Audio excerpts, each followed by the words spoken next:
Assal- Assalamualaikum warahmatullahi wabarakatuh. Saya Rudi Atmajaya. Saya ingin menerangkan tentang varian agama di tengah perkembangan sains di mata kuliah Integrasi Agama dan Sains. Nah, di sini saya ingin menjelaskan tentang latar belakang pembahasan yang saya sampaikan. Jadi sebenarnya agama itu adalah pedoman dan petunjuk manusia agar bagaimana sih manusia bisa membawa ketentraman, keselamatan, dan kesuksesan dalam menjalani hidupnya. Nah, tentunya setiap agama mengajarkan nilai moral untuk membawa nilai kebaikan. Dan bukan hanya ngomongkan nilai moral atau nilai spiritual saja, tapi agama mengajarkan kita untuk membangun peradaban, yaitu membangun masyarakat agar tatanan masyarakat bisa berkembang dan menjawab permasalahan tantangan zaman. Nah, perlu kita ketahui bahwasanya seperti Nabi dan di zaman kekhalifahan mulai dari Muawiyah Abbasiyah, pastinya zaman Islam dulu membangun sebuah peradaban. Dan dalam membangun sebuah peradaban itu bukan ngomongkan peradaban dakwah nilai agama saja, tapi ngomongkan bagaimana sih membangun tatanan sistem kemasyarakatan, mulai dalam bidang ekonomi, politik, budaya, dan lain sebagainya. Dan pastinya hal tersebut membutuhkan yang namanya sebuah ilmu pengetahuan, sains, untuk menjawab sebuah persoalan kehidupan dan peradaban masyarakat.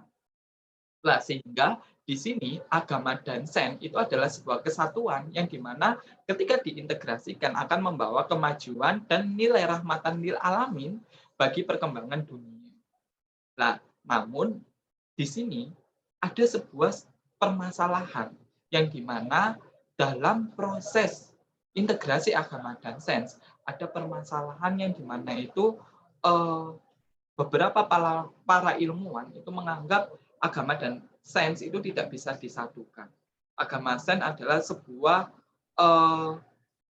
pemahaman yang mungkin itu berbeda, dan di situ akhirnya muncul yang namanya dikotomi agama dan sains, yang dimana agama dianggap sebagai dogma, sedangkan sains itu dianggap sebuah hal yang empiris yang itu bisa membawa kemajuan dan peradaban bangsa. Nah, akhirnya dari situlah muncullah pertentangan-pertentangan baru yang itu membawa sebuah dialektika masalah. Tak jarang banyak sekali aliran atau varian agama yang dimana itu meyakini bahwasanya ada yang meyakini bahwasanya agama dan sains itu adalah sebuah integrasi. Tapi ada yang meyakini bahwasanya agama itu hanya sebatas dogma, sehingga agama dan sains itu tidak terintegrasi dengan baik. Nah, sehingga muncullah aliran yang dimana aliran agama ini memahami mainstream dan anti mainstream. Yang mainstream memahami bahwasanya agama dan sains itu ada integrasinya. Dan aliran mainstream ini sudah berkembang di dunia seperti agama Islam, Buddha, Kristen, dan lain sebagainya. Yang dimana memahami ya agama dan sains itu ada hubungannya. Sedangkan aliran anti mainstream ini berbeda dengan mainstream, yang dimana mereka mempunyai kotak sendiri tentang pandangan agama dan sains. Ada yang memahami sains lah yang itu membawa sebuah pemecahan masalah, sedangkan agama tidak, ini adalah sebuah dogma sehingga tidak boleh disatukan, sehingga muncullah aliran perkembangan baru, misal sains, ini sains, sains itu lebih tuhankan sains mungkin, atau lebih ini apa namanya itu memahami sains lah yang dimana itu bisa menjawab peradaban, sedangkan agama tidak. Nah, itu seperti itu. Nah, hal ini itu membawa sebuah keresahan bagi akademik seputar relasi keterhubungan varian agama. Salah satunya dengan adanya berkembangnya varian agama anti mainstream, tidak sedikit varian agama yang bermunculan dikarenakan perbedaan dikotomi agama dan sains. Contoh, apa namanya itu saat ini banyak ya bermunculan aliran yang dimana itu tidak mempercayai agama sebagai pemecahan kehidupan. Bahkan dekat-dekat ini kan ada misalnya menjadikan Google itu sebagai Tuhan. Nah, kenapa kok ada muncul kepercayaan tersebut? Karena hal ini dianggap agama itu tidak memecahkan permasalahan kehidupan. Agama hanya sebatas dogma, agama hanya sebatas kepercayaan saja. Dan sedangkan dalam kehidupan itu variat permasalahannya berkembang dan itu membutuhkan yang namanya ilmu pengetahuan dan sains yang cukup tinggi sehingga mereka tidak memahami di sini ada unsur agama yang masuk, tapi mereka memahami bahwasanya apa agama itu hanya sebatas dogma, sedangkan sains selayang itu bisa memecahkan permasalahan sehingga muncullah varian-varian agama yang di mana itu tidak mempercayai spiritual ketuhanan, tapi lebih nenggoni pengetahuan atau informasi kekayaan yang dimana itu sains lah yang itu bisa memecahkan permasalahan sehingga muncul varian baru misal kayak mentuhankan Google atau varian baru mentuhankan ilmu pengetahuan atau ateis. Nah, di satu sisi ada juga varian agama yang dimana itu memisahkan sains. Nah, di sini akhirnya muncullah kekentalan nilai-nilai tradisi seperti nilai-nilai leluhur. Saya bisa mencontohkan yaitu misalnya aliran kejawen, di mana aliran kejawen itu sebenarnya dia mengakui adanya Tuhan. Tuhan itu plural, Tuhan itu bermacam-macam, termasuk keyakinan bahkan mau agama Islam, Buddha, Hindu, Kristen dan lain sebagainya. Tapi yang di sini apa namanya itu ditekankan oleh aliran kejawen itu adalah nilai-nilai pribuminya, nilai-nilai leluhurnya. Sehingga di sini mereka tidak memasukkan ilmu pengetahuan dalam memecahkan sebuah masalah, tapi dia lebih memasukkan nilai-nilai yang dimana itu mistik, nilai-nilai kejawen, yang dimana Tuhan itu ada sangkut pautnya dengan alam, Tuhan ada sangkut pautnya dengan pribumi. Lah dari sinilah yang dimana itu aliran ini menunjukkan nilai aliran anti mainstream, yang dimana satunya menolak sains, satunya menolak agama. Nah, banyak sekali varian-varian yang dimana itu berkembang dengan adanya permasalahan dikotomi agama dan sains. Dengan adanya hubungan varian agama ini, sehingga hal tersebut bisa menjadi sebuah kegelisahan. Karena apa? Varian ini berkembang. Ketika berkembang kan berarti didakwakan.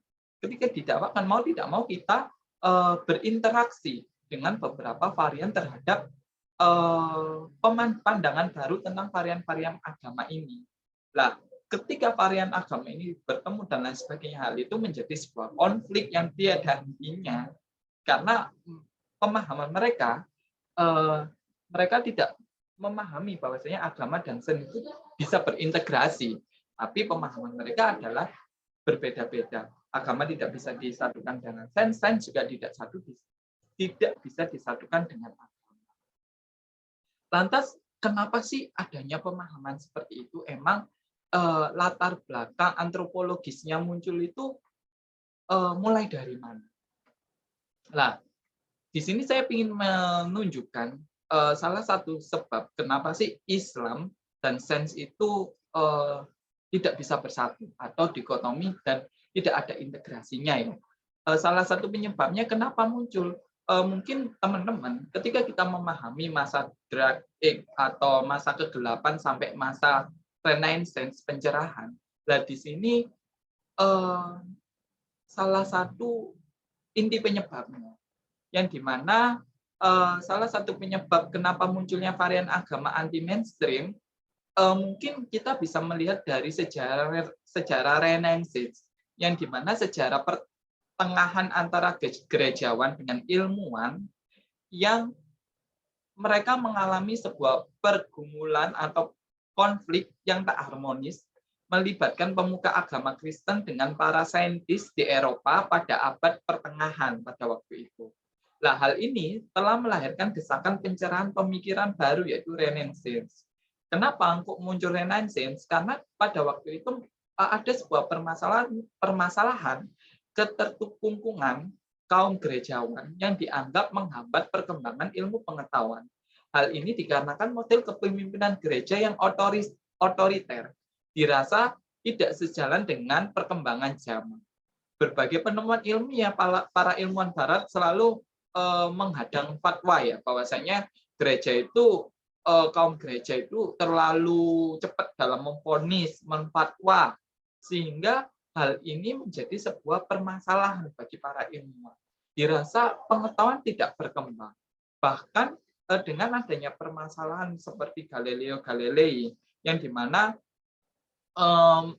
dia menunjukkan bahwasanya bumi itu bulat, matahari sebagai pusat tata surya. Lah itu bumi menjadi pusat tata surya. Lah itu bahkan dikecam sama kaum gereja. Dari situlah akhirnya muncul yang namanya masa pencerahan, bahwasanya para ilmuwan wajib untuk berkembang. Para ilmuwan wajib untuk menunjukkan ilmu pengetahuan yang tinggi. Lah itu seperti itu. Muncullah yang namanya Renaissance. Nah, akhirnya para ilmuwan Barat di situ memahami nilai sekulerisasi, bahwasanya menanggalkan agama dianggap telah menghadang perkembangan sains dan pengetahuan. Nah, akibatnya di sini muncullah paham-paham baru seperti materialisme, ateis, empiris, rasional, kapitalis, liberal, dan lain sebagainya. Nah, akhirnya dari situlah proses dikotomi antara agama sains itu berbeda, karena agama ini dianggap dianggap dandangi itu apa? Menghalangi perkembangan zaman.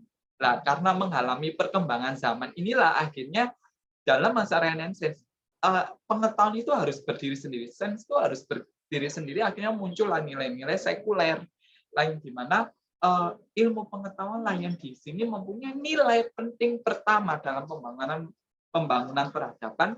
Agama itu hanya sebatas menghalangi saja. Nah, dari situ akhirnya muncul paham-paham seperti paham ateis ya, yang dimana udahlah nggak ada Tuhan. Semua yang ada terjadi dalam dunia ini adalah mekanisme alam, dan itu dibuktikan dengan fakta-fakta empiris sains. Sedangkan nilai imateri itu sebuah hal yang mistis, itu seperti itu. Nah, lantas dengan adanya latar belakang sosiologi seperti itu, maka wajar ketika masyarakat mempunyai ekstrem kanan, ekstrem kiri. Satu, mempunyai pandangan agama mainstream. Dua, agama adalah anti mainstream, yang dimana cocok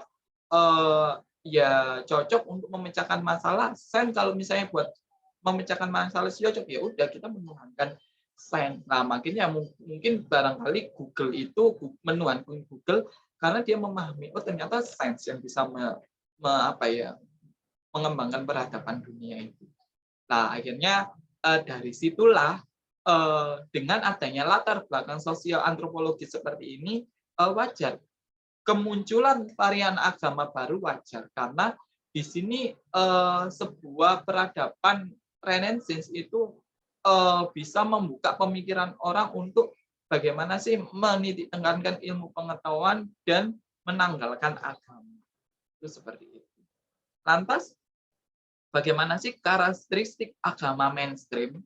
Nah, kenapa kita memahami karakteristik agama mainstream ini?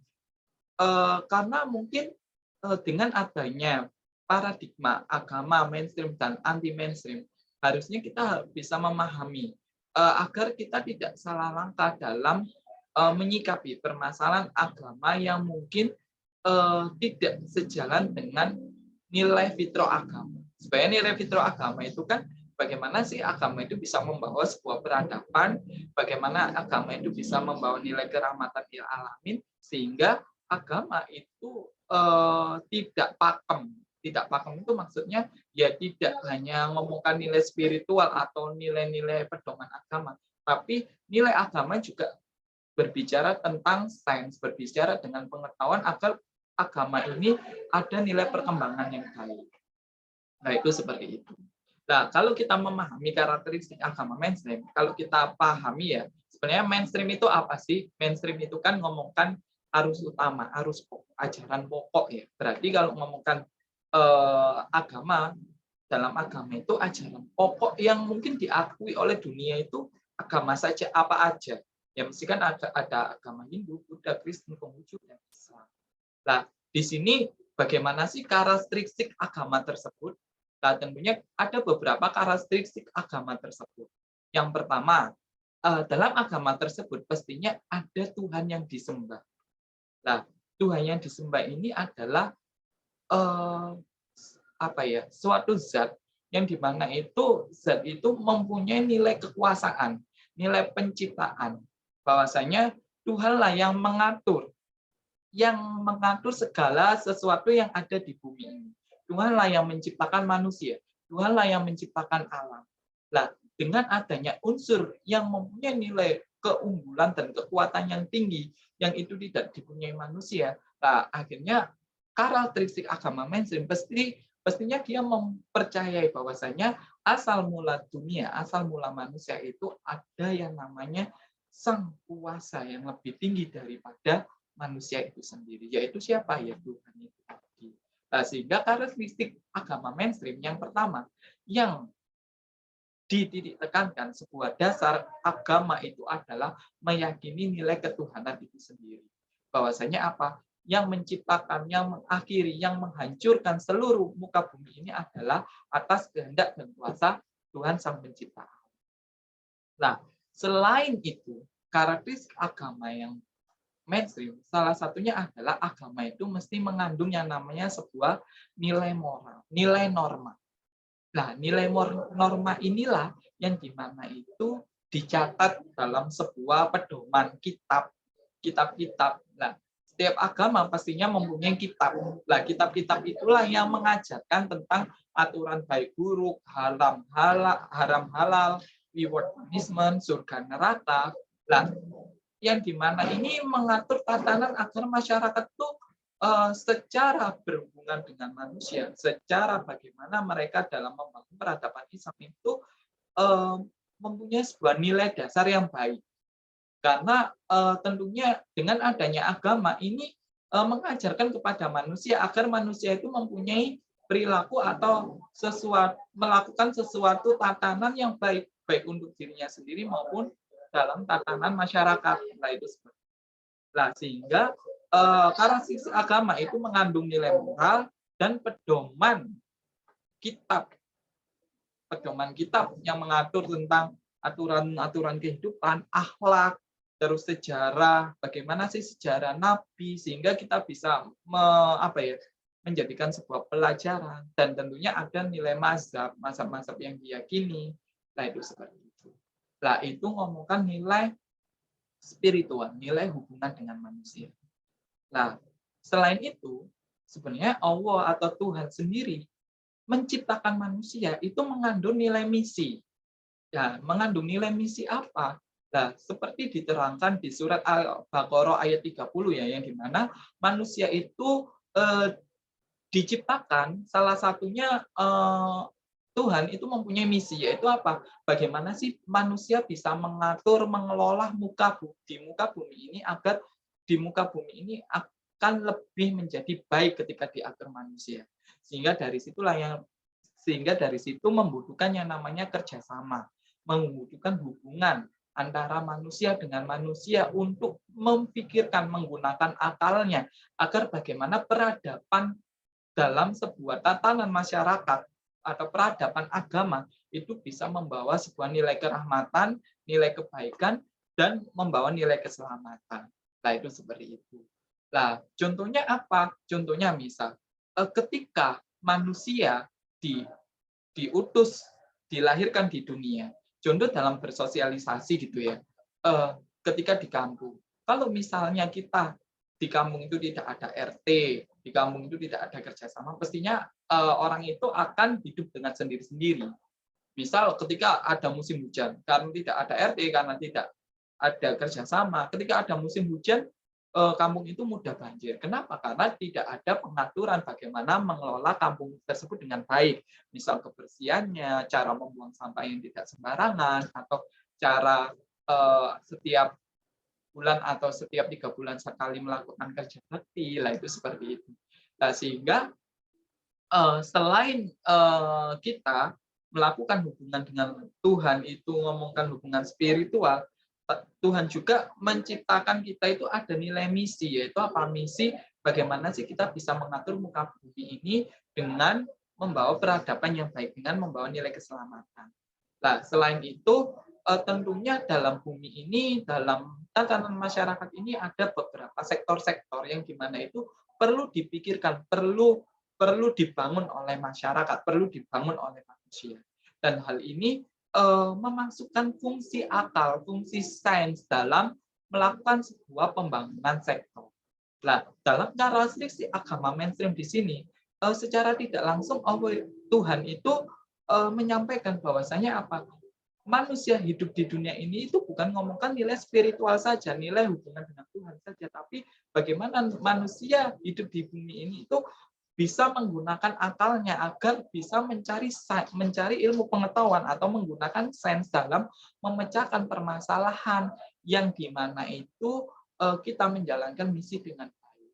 Nah, dalam karakteristik agama mainstream di sini menunjukkan bahwasanya sebenarnya agama itu ada nilai integrasinya dengan sains. Nah, kenapa? Karena agama itu bukan mengajarkan tentang nilai spiritualitas saja atau teologi saja, tapi agama juga mengajarkan kepada manusia agar manusia itu bisa membangun tatanan masyarakat dengan baik. Seperti itu. Nah, lantas bagaimana sih karakteristik agama anti mainstream? Nah, agama anti mainstream itu pastinya berlawanan kan dengan agama mainstream. Karena apa? Anti mainstream itu dalam istilah kalau orang Jawa itu bilangnya ora umum. Berarti agama yang tidak umum, agama yang tidak wajar, kebiasaan yang aneh. Nah, itu seperti itu. Nah, akhirnya agama anti mainstream berarti agama yang dimana itu bisa jadi bertentangan dengan agama mainstream. Contohnya apa ya? Contohnya misal dia menciptakan agama baru. Misal menuhankan Google, itu seperti itu. Atau agama anti mainstream dengan meyakini adanya Tuhan tapi harus dengan nilai-nilai leluhur kayak nilai-nilai kejawen. Kalau di Sunda itu ada Sunda Wiwitan, nah itu seperti itu. Nah, hal inilah yang dinamakan agama anti mainstream, agama anti mainstream. Itu seperti itu. Nah, kenapa agama anti mainstream ini ada? Pastinya berangkat dari latar belakang ini ya, sosiologis tadi, bahwasanya ya memang dirasa agama dan sains itu ada proses dikotomi sehingga muncullah agama-agama varian baru yang dimana itu lebih menuhankan sains mungkin atau lebih menuhankan nilai-nilai leluhur dan lebih tradisional, sufisme mungkin, nah itu seperti itu. Nah, sehingga karakteristiknya apa? Kalau misalnya kalau misalnya varian agama itu lebih ekstrim memilih sains, karakteristiknya adalah ya dia mesti menentang ajaran realitas Tuhan yang irasional. Nah, dia memahami segala aspek itu harus rasional atau empiris, sehingga dia tidak mempercayai Tuhan secara irasional, tapi dia lebih mempercayai hal-hal yang empiris yang ada. Contohnya kayak Googleisme, ya menentang mainstream, bahwasanya apa? Ajaran mainstream itu realitas Tuhannya tidak kelihatan, sedangkan dalam kehidupan butuh yang namanya pemecahan masalah yang empiris, yang sesuai dengan realitas. Nah, sehingga menemukan Tuhan baru, misal Tuhan adalah sang pencipta pengetahuan. Yang menciptakan pengetahuan siapa? Misalnya Google. Nah, itu muncullah aliran anti mainstream seperti Google. Kalau di arahnya misal yang alirannya lebih nimbuni agamais atau nilai-nilai kejawen, dia memahami agama itu ada, tapi harus memasukkan nilai-nilai pribadi. Nah, sehingga Tuhan itu adalah sebuah seni, budaya, tradisi, sehingga sikapnya kita harus mematuhi dan menjunjung tinggi nilai-nilai leluhur. Nah, itu seperti itu. Nah, bagaimana dengan kitabnya aliran anti mainstream? Kitabnya ya mesti merujuk pada sesuatu yang diyakini. Kalau misalnya dalam sains pengetahuan, berarti kitabnya sains pengetahuan itu sendiri. Kayak Google itu berarti dia punya kitab banyak ya di Google. Nah, itu seperti itu. Kalau di itu kejawen, nilai-nilai apapun yang ada dalam leluhur, lah itu dijadikan sebuah kitab. Lah itu dijadikan sebuah kepercayaan. Makanya ada yang namanya sebuah ramalan, ada yang ramalan itu banyak ya, nanti ada ramalan weton, ramalan apalah lah itu seperti itu. Yang penting adalah itu kalau leluhur bilang gini ya nggak boleh. Lah kalau leluhur bilang gini nggak boleh sehingga memunculkan praktek-praktek yang mistis. Terus weton primbon sedekah bumi. Lah kalau misalnya praktek-praktek agamanya sains itu lebih ya wis fokusnya di dalam pemecahan masalah. Lah dari sini kita bisa menyimpulkan karakteristik agama mainstream. Pastinya agama itu secara karakteristik apa dulu yang dipahami, apa dulu yang diyakini. Nah, ketika diyakini, pasti dia secara tidak langsung, secara kitab, secara pedoman itu menjalankan sesuai dengan apa yang diyakini. Kalau kalau dia meyakini sains, berarti kitab dan pedomannya lebih sains. Sehingga kitab-kitab tentang ketuhanan teologi itu dihiraukan. Kalau ngomongkan nilai kejawaan atau nilai luhur, ya berarti apa yang disampaikan dari leluhur itu yang diperhatikan. Nah, di sini tidak ada nilai universalitasnya. Di sini hanya memandang apa yang diyakini dan apa yang dipahami. Itu seperti itu. Nah, prakteknya apa ya? Prakteknya lebih kalau di sains lebih fokus dalam pemecahan masalah, sedangkan kalau di nilai-nilai tradisi fokusnya bagaimana sih dia lebih mempercayai mistis, primbon, weton, dan lain sebagainya. Nah, sehingga di sini aliran anti mainstream itu secara karakteristik kita melihat apakah karakteristiknya mengarah ke pengetahuan. Kalau alirannya mengarahkan pengetahuan atau sains, biasanya karakteristiknya dia lebih pertama menonjolkan sains dalam pemecahan masalah kehidupan. Kalau alirannya lebih nilai kejawen, kebudayaan, keagamaan yang bersifat tradisional, berarti dia lebih mempercayai nilai-nilai leluhur. Nah, itu seperti itu. Nah, di dalam anti mainstream itu, kalau menurut saya ada dua karakteristik ya, dan dua golongan. Itu seperti itu. Nah, itu sih. Nah, dua karakteristik dan dua golongan itulah saya sebutnya namanya sebuah tipologi. Ya, tipologi itu yang dimana pengelompokan jenis-jenis agama. Nah, dengan adanya muncul latar belakang sosial seperti itu, akhirnya muncullah yang namanya pandangan agama baru. Ada yang mengarah di kelompok menentang agama. Agama dianggap doktrin, ilusi, sehingga muncullah sainisme atau menuhankan sains seperti Google, ateis lah, sehingga ada kelompok seperti itu. Atau cenderung menolak sains, yang dimana itu secara tipologi ketika menolak sains itu lebih berangkat di ranah bagaimana sih agama itu dikontekskan dengan leluhur, kebudayaan, dan lain sebagainya. Itu seperti itu. Nah, kesimpulan dari varian agama di tengah sains, kita memahami bahwasanya ternyata dengan latar belakang sosio antropologis bahwasanya apa di masa Renaissance disitulah muncul sebuah aliran-aliran baru yang dimana aliran-aliran baru itu menganggap aliran tersebut anti mainstream atau varian agama anti mainstream.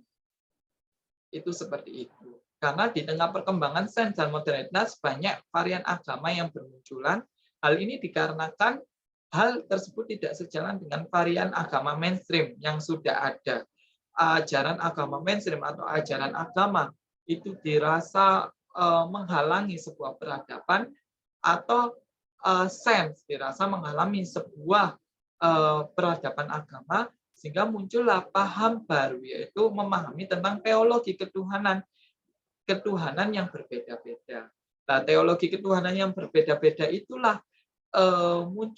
mengakibatkan muncul varian-varian agama baru. Itu seperti itu. Nah, agama baru di sini memahami teologi ketuhanan hanya sebatas irasional, ilusi, tidak dapat menjawab perkembangan zaman yang membutuhkan sains untuk menjawab permasalahan, sehingga agama baru ini cenderung memilih sains untuk dijadikan pemecahan atau cenderung tidak mempercayai atau tidak memasukkan pemecahan masalah memasukkan agama dalam pemecahan masalah. Itu seperti itu. Sedangkan ada pandangan fanatisme yang menolak sains masuk di ranah agama yang itu lebih meningkatkan nilai-nilai luhur untuk masuk dalam ranah kehidupan dan pemecahan masalah kehidupan. Sehingga dengan banyaknya varian agama yang baru ini menjadi sebuah kontroversi bagi kehidupan, dan kontroversi ini masih berkembang, masih berkembang. Nah, dengan adanya perkembangan kontroversi ini, kita bisa mengambil hikmah bahwasanya kita sebagai mahasiswa harapannya bisa rasional dengan mengintegrasikan agama dan sains. Kita harus memahami bahwasanya Tuhan menciptakan kita, menciptakan kitab kita, itu tujuannya untuk bagaimana sih kita bisa selamat hidup di dunia dengan cara bagaimana kita bisa menerapkan nilai-nilai spiritual, nilai-nilai teologi, aturan, ketuhanan, dan bagaimana kita bisa mengembangkan misi penciptaan manusia, yaitu menjadi manusia khalifah, manusia pemimpin di muka bumi ini, sehingga kita harus mengatur muka bumi ini dengan baik, dengan menggunakan potensi akal yang kita miliki, dengan menggunakan ilmu-ilmu sains yang itu bisa menjawab permasalahan kehidupan kita, baik dalam beragama maupun dalam kehidupan modern. Nah, sehingga dari pembahasan yang saya sampaikan ini, harapannya dengan adanya varian agama di tengah perkembangan sains, kita bisa mengambil sebuah hikmah bahwasanya agama dan sains itu mempunyai integrasi yang baik. Ketika agama dan sains memiliki integrasi yang baik, insya Allah peradaban agama itu bisa membawa rahmatan lil alamin, menjawab tantangan dalam kehidupan baik zaman modern maupun zaman yang akan datang. Terima kasih, mohon maaf jika misalnya ada kesalahan kata, kata-kata yang jelimet. Mungkin barangkali teman-teman ingin menambahi atau ingin mengoreksi apa yang saya sampaikan. Saya sangat berterima kasih. Jika ada pertanyaan, mari kita diskusikan bersama. Assalamualaikum warahmatullahi wabarakatuh.